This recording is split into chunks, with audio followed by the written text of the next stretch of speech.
She is Linda Mitchell, downtown Indiana, and our conversation brought to you by Marcus of Mack, a law firm representing injured people. All right, let's get down to business here, Linda. Stop talking about Super Bowl food. You're making me hungry. You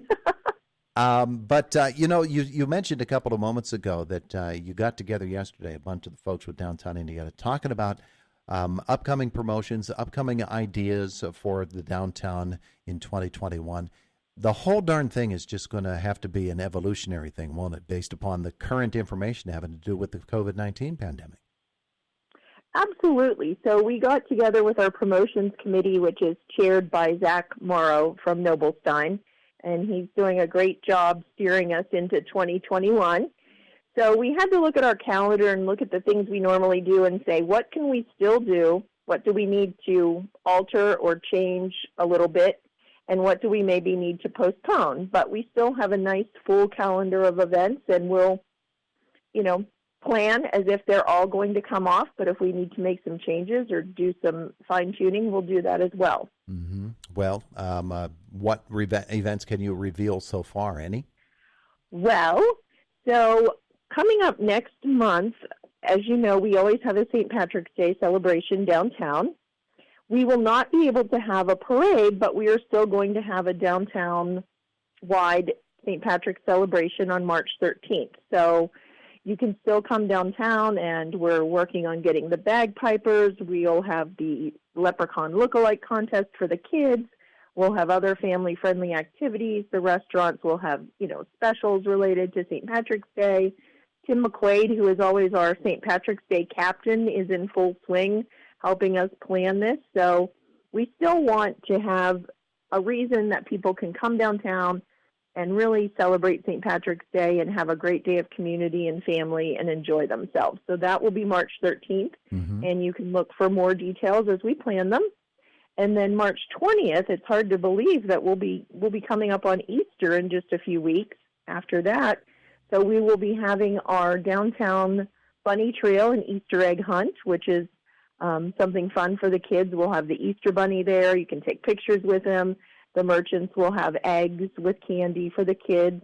So that'll be a fun day as well to celebrate spring and Easter and getting to know our downtown merchants. We had a really good turnout for that in the past. And then moving further into spring, we're going to do something new. We've been working with our borough of Indiana, who have been very supportive, the Chamber of Commerce, the Arts Council, IUP, and our restaurants and retailers, who are our most important folks, on doing a Third Thursdays event, which if you've heard of a First Fridays, this is sort of our spin on it. So we're going to encourage people to come downtown on the third Thursday of the month, and we'll have food and arts. Maybe we'll have live music, and you'll get some food and eat in IRMC Park. So there'll always be something going on downtown on the third Thursday of the month. So we're really, really looking forward to that. Yeah, and that'll run through October. That'll be April through October. So watch the calendar for the different themes and the activities and plan to be downtown. Wonderful. By the way, March the 20th, when you have that event planned, it is the actual official first day of spring this year. Yes, that will be a great, hopefully that's a great omen for us, that it'll be a wonderful day. It'll be pretty, and it will feel like spring. The last time we had our Easter egg hunt, it was actually very hot out, and the Easter bunny was a little warm by the end of the day. Well, if you don't mind, I'd still rather have maybe sunny and 65 on Easter, or on the first day of spring. Perfect. That would work for me. The bunny can air condition or something. I don't know. And so that's a very busy start to the year, even in these pandemic times. And so we wish the best for that. And of course, as adjustments need to be made, they'll be made. But it sounds like folks are really looking forward to finally, and who knows when this will happen, but finally being able to put things behind them and get moving again and move forward. Absolutely. I mean, we're looking long-term at our old favorites, like the First Commonwealth Bank Taste and Tour for summer, and our Wine Walk, and our S&T Bank Oktoberfest. We're already talking about those events and planning them, and I know that the West Sylvania Jazz and Blues Festival Committee is getting together. They're, looking at doing that in May, and I just talked to Tony DiLoretto yesterday. NAF, the Northern Appalachian Folk Festival, they're planning for September. So I think people are planning to go ahead and really, give it all they got and just make this year a real comeback year, a really special year. Yeah.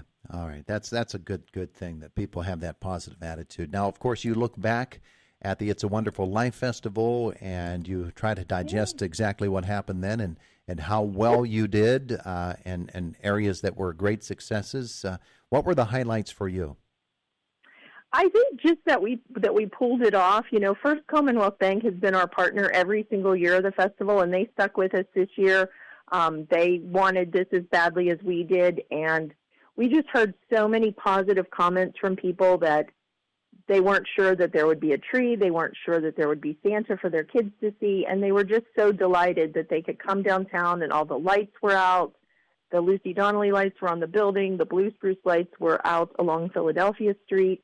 The tree, our magnificent tree from Musser Forest, was up, and Santa was there, and they could roast marshmallows, and we had some caroling, and we had the dance school. So it felt like a giant morale boost for the end of the year, and people just loved it. So it just all those moments where people came to the park and celebrated with us, and just the fact that so many people came together and were just so determined that we were going to be able to do this. Yeah, that's a pretty good word, determined. People are determined that they're going to make the best of whatever the situation is, and in this case, it's not been an easy year by any means, any way you look at it.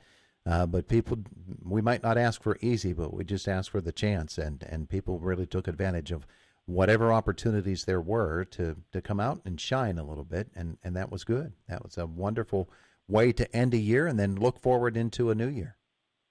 Absolutely, and shine is a good word. I really think Indiana did a good job of showing off what a great community it is through the holidays, and we're going to continue that in 2021. We have Valentine's Day as our next holiday right around the corner, and certainly all of our downtown businesses are prepared for that, whether it's sales or our restaurants preparing special meals. There's no better place to get ready for your Valentine's Day than downtown Indiana. Yeah. Now, I know a lot of businesses, of course, all across the spectrum, all across the Commonwealth and the nation, they did not make it through to this point of the pandemic, and were not able to open up after being shut down before. And I know that in downtown Indiana, the business community really reaches out to support their fellow businesses, even businesses that compete with each other. So that's a good spirit to have, but we know the struggles continue, and so the encouragement is for people to continue to shop locally. Oh, absolutely, absolutely. Continue to support those local businesses. Those are your friends and neighbors. Those are the folks that sponsor your Little League teams, that, put items in raffle baskets for all of our different charities, who support our nonprofits. And without them, we would have a very different community, and a community that I don't think any of us want to live in. We want to live in a small town like Indiana, and, there's no better way to show them your support than getting downtown and having a meal, or during your Valentine's Day shopping. We've got jewelry, we've got flowers, we've got candy, we've got wine. Anything you could possibly want, we've got it. So really, if you're buying a gift or you're buying something for yourself, think about, could I go downtown and get that? Is there somewhere downtown that I could, maybe take a stroll around Philadelphia or South 7th Street and find that item and support a local business?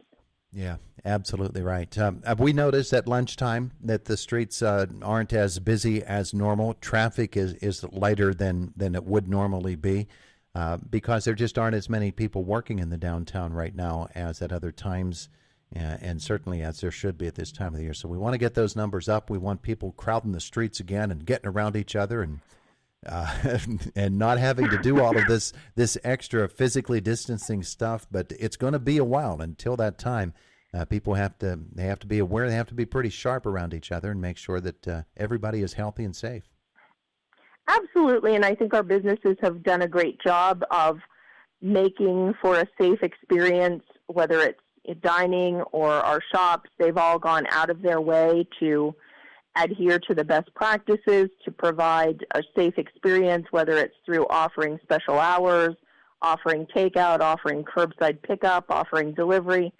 But, you can still come downtown or order online or get some takeout safely. And that's how it's going to be for a little while. But I think that we can get through it, and we'll see a really great spring and summer in downtown. I think things are starting to come back. When I was in Spaghetti Vendors yesterday, Tony said that he'd had one of the best Thursday lunch crowds that he'd had in a long while. So I think people are starting to venture out a little bit, and hopefully the weather, hopefully it'll stop being, so cold, and that'll encourage people as well. Hopefully it stops being winter soon. She's Linda Mitchell, downtown Hopefully. Indiana. You can check them out, their website, also Facebook.